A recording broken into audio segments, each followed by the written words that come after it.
once you have finally found or gathered a list of people that you want to reach out to, look at their websites, read about them, Google them.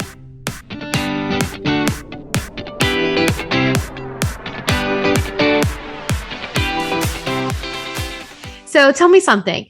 Have you ever tried to pitch to somebody to be either a conference speaker or be an educator, or pitch to someone to be a podcast guest, or for them to be a guest on your show if you have a podcast, or pitch to somebody for a business loan or for anything like that? Have you tried those pitches? Have you tried to sell your business in such a way where you are going to be in the center of attention and branding yourself in a way where you are speaking or in a way where you're engaging with the audience of somebody else's? Well, today I'm going to share with you some of my tips on how to pitch yourself to a conference, to be a speaker or to be an educator, or how to be a podcast guest, or how to get guests on your podcast as well. And then so much more. So the idea is that pitching is somewhat similar in all areas in that sense when you are requesting to be a guest somewhere or to be an educator somewhere. But there's so much more involved in the back end of it than just the front end of it, which is saying, hey, I'd love to do this for you. Because while that's true, but you really need to make sure that the back end part of it is done properly. And there is some research there. So that way you have done your due diligence.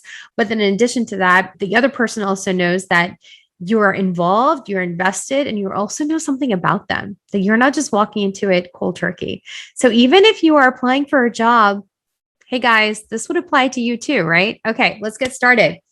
So number one, research. Such a pet peeve of mine. I like to research, or at least my team is researching, because it is so essential to know who you want to be associated with you. And what I mean by that is that make sure when you're researching them, you're looking at what all they're involved in, what their values are, what do they stand for, and who they are, what they do, what are they selling, what services are they selling, what products are they selling, and even what are some of the education that they're giving out there? What kind of education do they give? Does it align with your education that you're giving? And also know their audience, also know the community that they're reaching out to, the community that they speak to. In addition, know the audience that you are speaking to as well. So where do you start this research? You can start this research on social media. Social media is such a great spot to start. Go do the hashtag research on Facebook or on Instagram or on Google even. And you'll find all of these different, conferences that you might be looking for, or people or businesses that you're looking for, in order to connect with them, in order to align and collaborate with them. Look at LinkedIn also. So social media is a great starting point for this research. Other ways is that once you have finally found or gathered a list of people that you want to reach out to, look at their websites, read about them, Google them, read any publications that they've written. If they have a podcast, listen to their podcast also. Listen to the kind of people that are coming onto their podcast, or the guests that are coming on their podcast. And if they have any guests on their podcast, and also what kind of education are they bringing to the table, and who is their audience, whether it's a conference, whether it's a community that's built on Facebook or some other place, or whether it's a podcast or something similar in that nature. Who is their audience? Who is their community? What are they looking for? And is it a community that is similar to yours, or is it a community that is different from yours? And so these are all the different things that you're researching, and different ways to research as well. Other ways to research is go to some podcasts that you love and see who their guests are. And either you can invite those guests to be on your podcast, or you can actually pitch to those guests to be on their podcast also. Because believe it or not, if you are really connected to a podcast or to a conference, and you are seeing that their speakers or their guests are something that intrigues you, you might be a good fit for them as well as they are a good fit for you too. So that's another great way to figure out names and figure out connections that way. And don't limit yourself to just the industry or the industry people that you constantly see. I know sometimes we think that is it, when our Instagram feed is it. Like there's nobody else beyond the Instagram feed of ours. Whereas the world is global, entrepreneurship is global, and it supersedes all types of boundaries. And so don't limit yourself. And with the advent of, Zoom meetings and all of these like Google Meets and all this stuff, you can meet somebody in a different time zone across the world and have a beautiful conversation with them. And I say that out of experience. I don't just say that to say it, because I've had some guests on my podcast from literally all parts of the world. And it is so phenomenal to me and such a blessing as well. So make sure you do your research. And so once you've done that, you look at number 2 is the alignment. This is very important. Alignment is alignment of your values to their values. Alignment is that you fit well. It's a good fit, whether that is a puzzle piece fit or whether that is a parallel fit, but it fits well, because you don't always have to agree on everything. Your values don't all have to be exactly the same. But what happens is that if you are trying to pitch to a conference and you're just like, you know what, I'm just going to pitch just because I want to get a speaking gig under my belt. But there's nothing that really resonates with you in that conference. There's nothing that really connects you to that conference. A, they might say no to you, or B, once you do it, it may not be fulfilling because you realize that this just wasn't a good fit. And so how do you figure out good fits? Good fits is, well, it comes from the research stage also, because you're researching who their audience is, what kind of a community they're building, what kind of education they're giving, if they're even looking for people or not.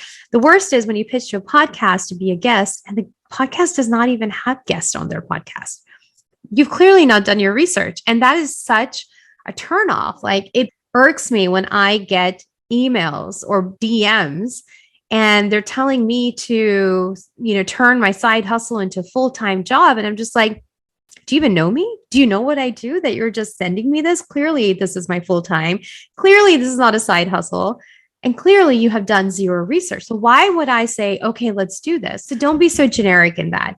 Be more intentional behind it. And intentionality comes from the research. It comes from the alignment to make sure that your message and your values, your ethos are similar, right? And that kind of takes me to number 3, and that is the message that you're trying to send. That is not just the pitch. The pitch is there, but what is the message that you will be delivering? And have yourself maybe 3 or 4 topics that you can basically have an outline for, and where you can copy paste for the most part and put it in there. Because quite frankly, those are going to be your go-to topics. 1 or 2 will be your evergreen topics. And then 3, 4 might be your topics that can alternate at times. And so evergreen topics are like your basic topics that you can literally talk about when you're sleeping even. And so you want to have those topics ready to go. And then you want to also have a couple topics that you can kind of switch around and adapt to not just the audience that you might be speaking to, or, the message that might be delivered in that conference or the podcast, but also, the message that is going on with the current climate and the current situation. So for example, for me, maybe one of my evergreen topics might be the essentials of a contract. Like, hands down, evergreen, always go to, I can talk about it day in and day out. But then something that is more relevant, but essential, but relevant in today's climate and may not be relevant maybe 6 years from now, hopefully, God willingly, is maybe how to handle reschedules and cancellations during COVID time. What do you do? So that can easily be transferred into a different topic with similar grounding for me. And that would be how to handle your contracts during a crisis situation. So I'm kind of using the same content that I've already created, but delivering it with a different subject line. And so that way I can turn this pretty particular topic for the season that we're in into a more evergreen topic for other seasons for the future. And so have those topics kind of ready to go. Write them down. Have your group of friends or a coach look at it and tell you, this is great. This is where I would tweak it. This is where I would make the message more concise, more crisp. So that way people also understand what you're sharing, why it's important, the content that you're sharing, how it will impact the person that is listening to it, and who it impacts.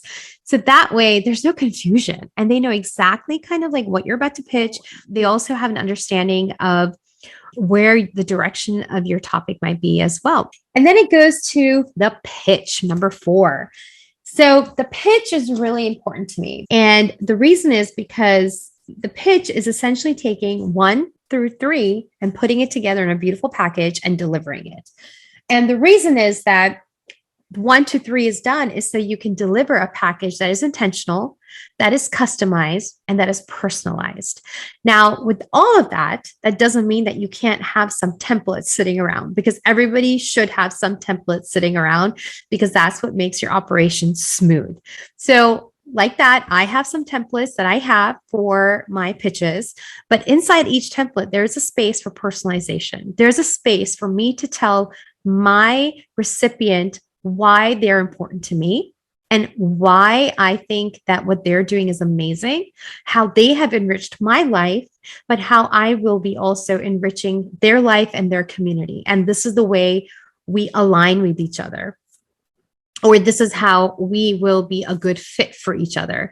And so what happens is that you're able to really give a more wholesome pitch to your recipient rather than a very dry, generic pitch, which will basically make them want to say, next, delete. Or they'll say something like, oh my gosh, that was the nicest thing I've heard today. Thank you so much. I would love to connect with you. And that's the kind of answer you want.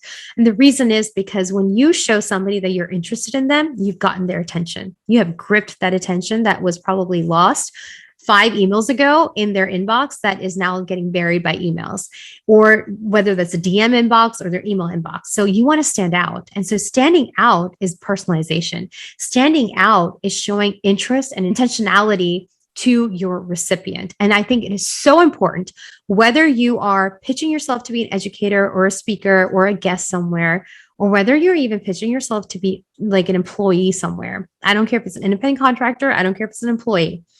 Research and make it personalized.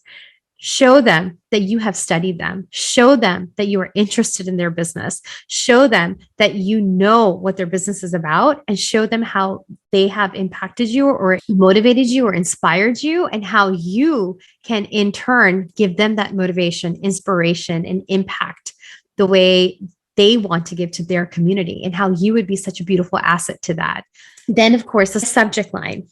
Subject line is where you're going to kind of grip them again. Don't make it generic. Make it something where it stops them. Make it something where they want to click on it. Because that subject line can be so generic as "be my guest." And they're like, okay, I've gotten that like 1,000 times. So make it a little bit more personalized, whether it includes your pitch or a pitch for a conference, something. Make it where it's something that will grip their eyes, that it will cause attention, and it'll make them want to also click and say, okay, that sounds like a plan. And number 5 is follow up. So whether you get a yes, a no, no response. So yes, no, or no response, follow up. Follow up with either a thank you, this is wonderful, please stay tuned, or for my other emails that you'll be getting because you said yes, or no, oh, I'm sorry, but you know what? I'm going to connect with you maybe in a couple months and maybe we can revisit this. And then put it into a email category or, a folder in your emails where it says collaborations to revisit. I have that in my own email, the way I've delegated my emails, where I have collaborations that have been absolutely declined, where I'm just like, you know what? I'm okay with this. I'm okay with the declining. I'm okay actually, because I really didn't know if this aligned with me. And I really now in retrospect think it doesn't. So it's declined. We're done. We're not going to move forward on that. Then I have collaborations that have been accepted. Then I have, or scheduled. And then I have collaborations that I have to revisit. And usually that revisit will happen in 2 to 3 months, where I will reach back. I will turn around and just circle back with them and say, hey, I know we talked about this a couple months ago, but I just wanted to touch base with you and say hi, and maybe acknowledge something that they're doing, admire something that they're doing, and just say, hey, I know this is coming up. I'd love to, be considered to be a guest speaker or an educator. Let me know. So that way you're on their mind. That way you're not completely, out of sight, out of mind with them. And that way you've connected with them again on something more personal, something where they're like, wow, this person actually recognized me again. This is amazing. And so that way you're on their mind. And then, of course, the people that haven't answered, same thing. I would keep them in maybe, reassess. This is something that I want to move forward with. And if it is, then yeah, put them in that, the list of collaborations to revisit. That way you are not confused and you know exactly where to go in the next 2 months, who to reach out to, how to reach out to them. And so you have a system and a process in place, right? Well, these were some quick tips on pitching to a conference, whether you're an educator or whether you're a guest or whether you want somebody for your own conference or your podcast as well. If you have any comments, please leave them down there. Good luck to you, and I will see you next week.